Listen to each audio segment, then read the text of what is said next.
everything that Firestone's got going on right now. We welcome one of the founders, the Walker in Firestone Walker, David Walker, back to the program. He joined us a little more than a year ago to talk about some of the things going on up there. So nice to have you back on the show, sir.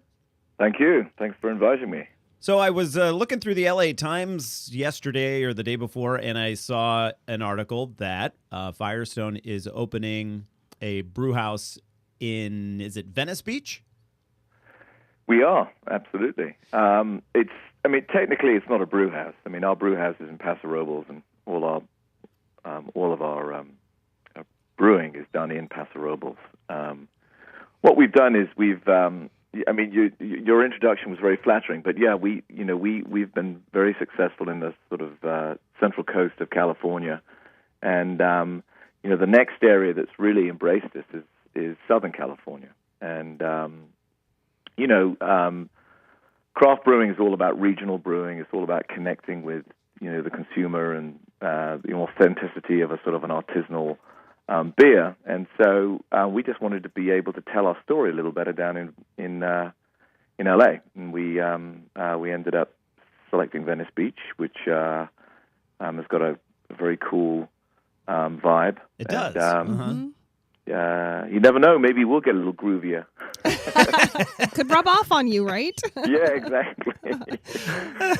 Yeah, it's a great way to introduce yourself to the Southern California community if they have a physical location they can go to be face-to-face with people. It's a great marketing plan. Plus, I'm sure you'll be jam-packed like you are in your other locations.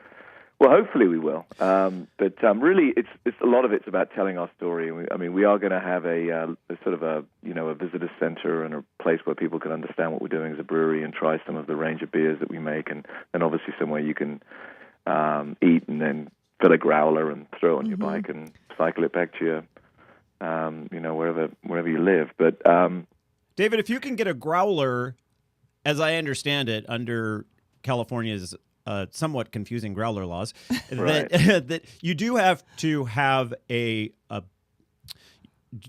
it that you have to brew on site and you also are a distributor? You're not just a brew pub?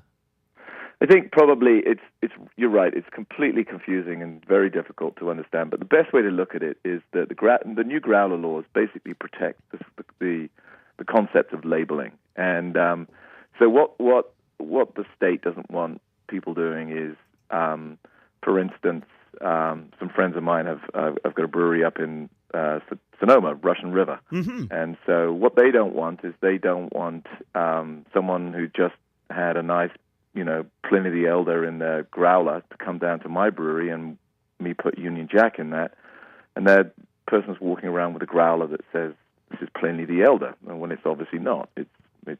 It's Union Jack. So the whole idea is that you couldn't actually fill your growler unless it came from that brewery. So now they've just got a bunch of new labeling requirements. So you can bring another brewery's growler to my pub, but I'm going to have to plaster it with labels saying it's mine. Make it very clear, no confusion. As you can see, it's a very long and confusing subject. Yes, we've had whole segments on it. Yes. What I have noticed is that the 805 beer that you all are making, I am seeing that everywhere. That seems to be really growing in popularity right now. Yeah, is it just Just popular here on the Central outside Coast? the 805 zip area code? It's an extraordinary beer for us. It came as a complete surprise, and we made it sort of as a nod to our local market. And it's a pretty interesting phenomenon.